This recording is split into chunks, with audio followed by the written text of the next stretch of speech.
What's going on YouTube? TunedUpBass'in here, out doing a quick video on my rod and reel arsenal of 2020, so stay tuned for that. Alright, so before we go over my rod and reels, I just want to let you guys know that one of my personal goals of 2020 is to do a lot more offshore fishing. I think it takes a little bit more skill going out there and using your grabs to go and find the fish, find the structure, and actually fish for them. You know, you can find the fish on the grabs, but in order for you to catch them, it takes a lot more skill. I mean, not saying that I'm not going to do any more, you know, bank fishing or going down the bank and fishing and stuff like that, but that's just one of my personal goals, is to go out there and do a lot more offshore fishing, just because I know that those fish that are offshore are going to be grouping up a lot more than those fish up shallow, and the fish offshore are going to be a lot bigger size, and they're all going to be kind of around the same size, because as you guys know, bass do school up. Alright, so they're schooling fish. So that's one of my personal goals of 2020, is to go out there and do more offshore fishing. So alright, let's go to kick it off on this side here, and then we'll roll that side over there. So first guy here, and I'm actually going to go pretty quick here because I actually have a lot of rods out right now and I don't want to make this too long of a video. But first rod here is a Shimano Expride. This is a 7.6 medium heavy. This is mainly going to be my jigging rod, so throwing my round head jig heads and stuff like that. And I actually make these now, so right now it's still kind of in the prototype stage here, but for now I'm going to be making these guys here for all my fishing, so that way I don't have to buy any more jigs anymore. Basically this whole setup here, I'm going to just throw on straight fluorocarbon. I love fluorocarbon line. I think it's super sensitive, and I don't know, it just fishes, to me it fishes a little bit better than braid. Obviously you can fish braid pretty much anywhere, but I actually really enjoy fishing with fluorocarbon more this year. So that's my first setup around here. Second setup here, and for this setup here I actually kind of branched off my usual rod buying. I actually went with a Bass Pro Shop, and this is the Johnny Morrison Platinum Series rod and reel on here. So this is a 7.4 medium heavy fast action, and this is going to be mainly my, you guys already tell, I have it tied on already, my spinnerbaits.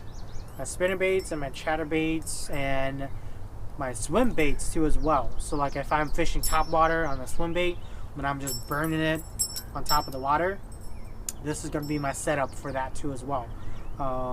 Paired up with Johnny Morris Platinum Series reel. I believe this is the 8.3 to 1 gear ratio. So this is a pretty fast reel here. And it also has, I believe, 40-pound braid on there. 40-pound Power Pro Max Quattro. Alright. If you guys have not used the Max Quattro line, definitely use it, because it is awesome. Alright.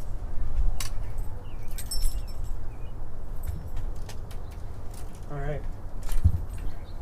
My next setup here is a Cabelas Fish Eagle 54. Pretty cheap rod. I believe it retails for like 70 bucks or whatnot. Paired up with my very first baitcaster that I ever bought, a Shimano Citica. This reel is a workhorse reel. Alright, this will literally, you can literally throw everything on this lure here. Maybe not like some lightweight lures, but for the whole gamut of like 3/8 ounce and over, this guy here is a workhorse reel here. I believe they are discontinued now, which I believe they're actually replacing it with the SLX, but this Citica reel here, I think they still have some in stock. I mean, they're going to be all clearance out, but If you have not picked one up, definitely pick one up here. All right, and this rod here is a 7-foot heavy. Basically going to be my frogging rod here. So I like to kind of throw a little bit short of a rod, especially for frogging or like topwater, just so I can get a quicker hook set, and just so I can actually like really crank on them with this shorter rod here. I feel like with the longer rod, there's more play in the rod. So with the shorter rod, you're able to like just set the hook really hard on them, and especially heavy, especially when you're fishing a frog. Definitely go with the heavy. You can get away with the medium heavy, but I personally like to throw it on a heavy. But excited about using this guy here.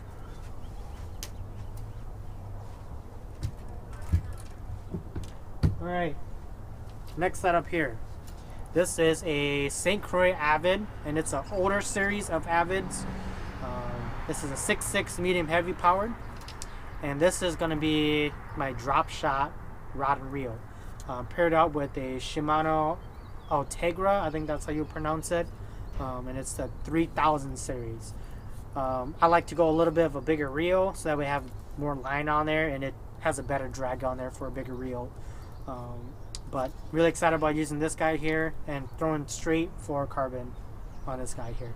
I know a lot of people throw braid with the fluorocarbon leader, but I actually prefer just throwing straight fluorocarbon on this guy here. So, especially for drop shotting.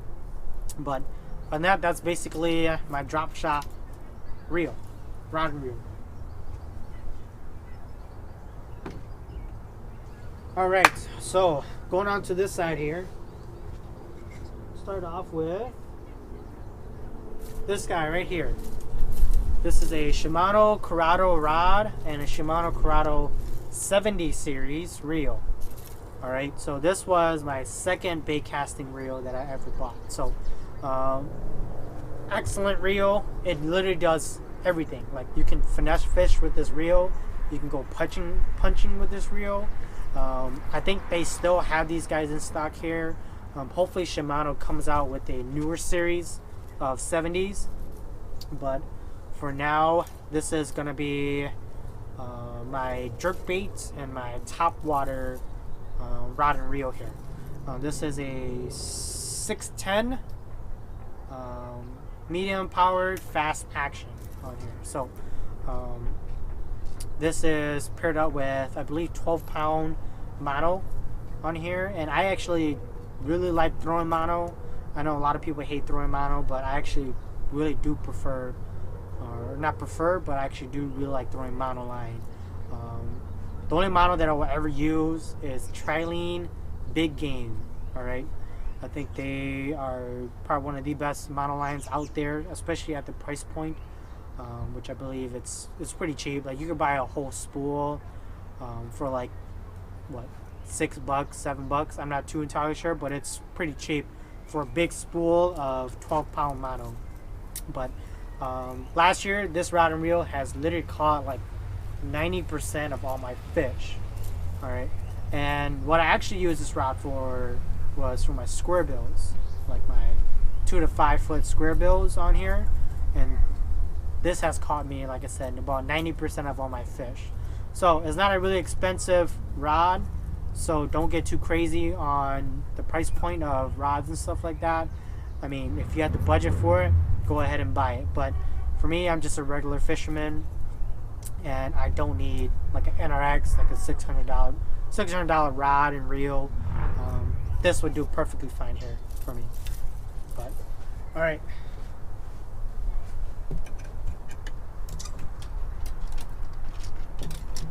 Next setup here. This is also another Bass Pro Shop Johnny Morris Platinum Series with the Platinum Series reel too as well. This is a 7-1 medium. So this one is a pretty, I mean, it's a medium series. It is a really awesome square bill cranking rod. I know I have a 10-footer tied on right now because I was actually experimenting with it. But the max that I will probably throw on this rod and reel is like the regular 1.5 KVD square bill, the one that goes 2 to 5 foot. I wouldn't go anything deeper than that with this reel or this rod here, especially because it is a fast tip on here too as well. Paired up with, again, 12-pound mono, and I actually really like throwing mono for my square bills. I think it has a little bit more stretch in there, and it kind of actually runs a little bit shallower because of the mono, because it floats. It runs a little bit shallower than what the actual square bill can do, and there's pros and cons to it. Actually, we'll be doing another video of how to square bill fish, especially in like a natural lake where you don't see a lot of cover. There's not a lot of rocks, not a lot of stumps and whatnot, and all you really have is just grass and weeds. Alright, and I'll be doing a video of that pretty much later on this week here too as well. In a few days it's going to be bass opener, so I'm going to be definitely carrying this guy here with me, throwing square bills on here. This is also a 6.8 gear ratio, so a little bit of a slower ratio for what I typically use for throwing moving baits, but I think it's an excellent combo for throwing these square bills on here.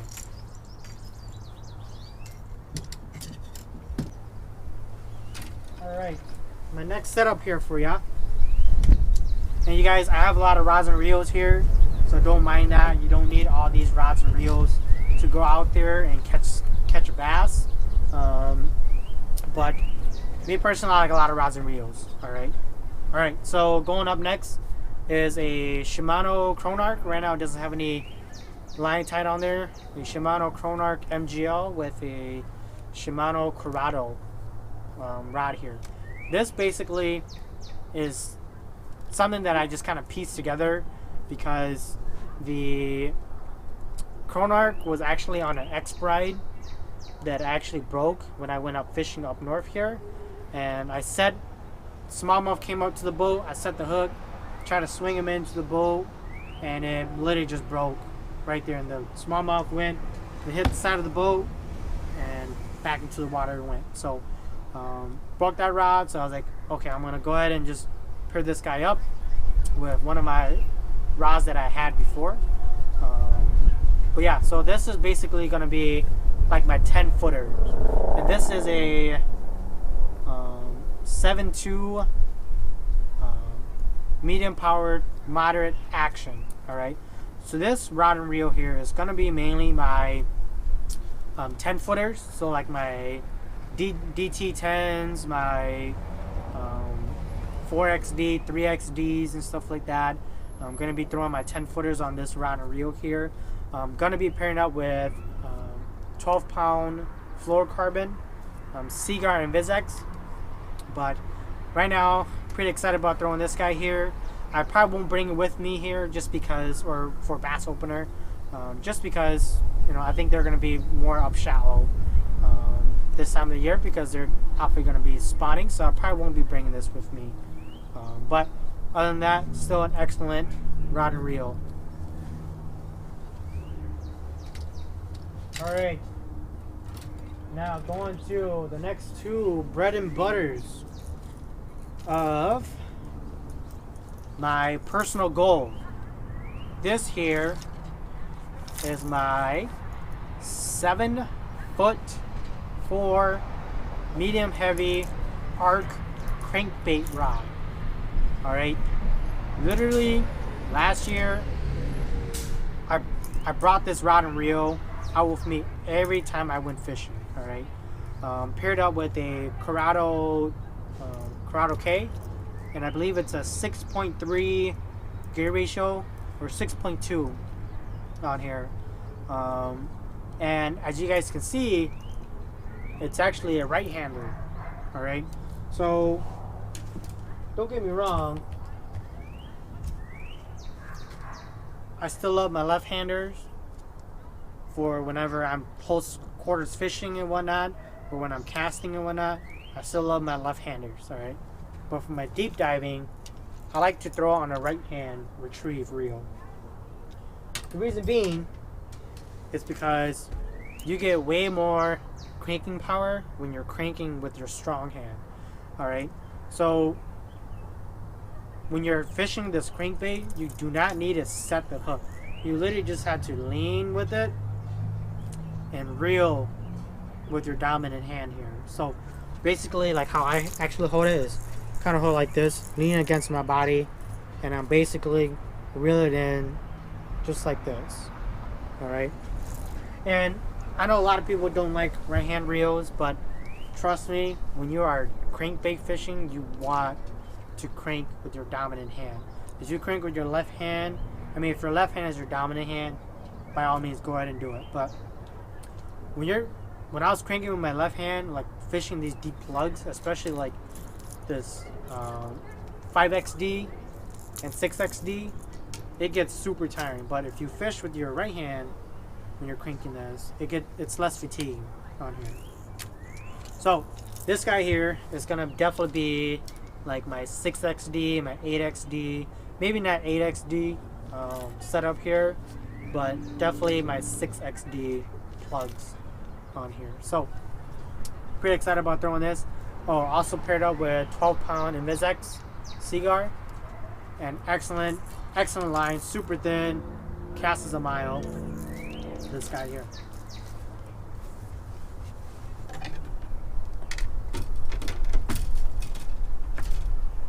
All right, and you guys can see there's still the tag on there, so it's still a brand new rod. This guy here, I'm super excited about using this year. This is an 8-foot Shimano Curado.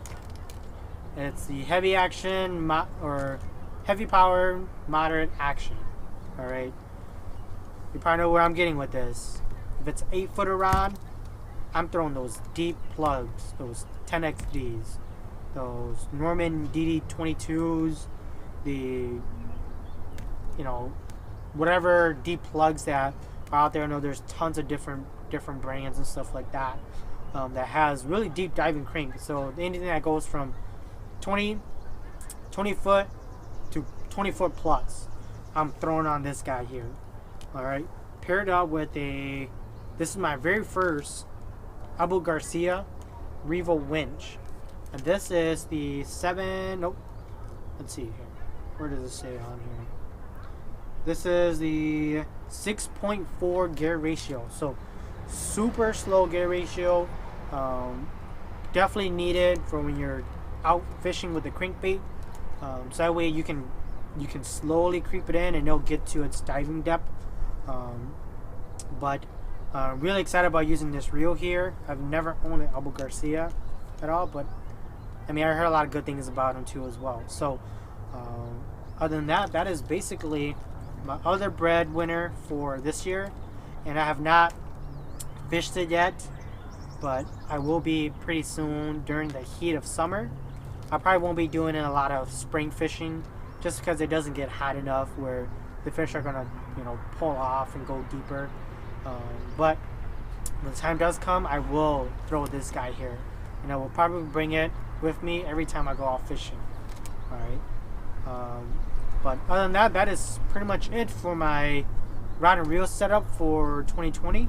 My next video here is going to be doing a quick walkthrough of my boat as well, because I've done a lot of things on it now, a lot of upgrades and a lot of modifications and stuff. So that's why. So yeah, so stay tuned for that next video. Alright, one last thing here for you guys. You do not need all these rods and reels to go out there and catch a fish. Alright, me personally, I like a lot of rods and reels so I can set up different techniques on them.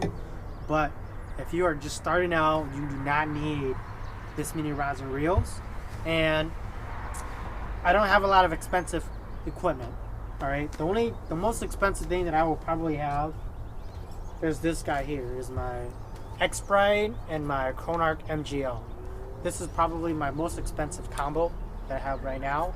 And the reason why it's expensive is because it's an amazing rod and reel. Alright, and at that time I had the budget for it, so I went ahead and kind of splurged myself with this. But you do not need all this fancy equipment to go out there and catch a fish. Now, is it better with better equipment? Definitely. Oh yeah, super lightweight, cast a mile with it, super sensitive. But there's a time and place for each of these setup here. You do not need sensitivity. You do not need a really, you know, like sensitive rod. Like this is a, like I said, my deep plug. This is not a sensitive rod here. All right, it's sensitive enough to detect bites and stuff, but you do not need this. You do not need a really sensitive rod to go there and catch a bass. All right. I just want to throw that out there for you guys, just so in case anybody ever asks why I have all this equipment and stuff. Is yeah, I mean, I accumulated a lot of equipment, and it's not over, and it's between different years. So, and it's over the years. So it's not like I bought everything all together as once. You know, I've accumulated all of these rods and reels as I went along in my fishing journeys and stuff like that. So just want to throw that out there for you guys. But all right, stay tuned for my next video.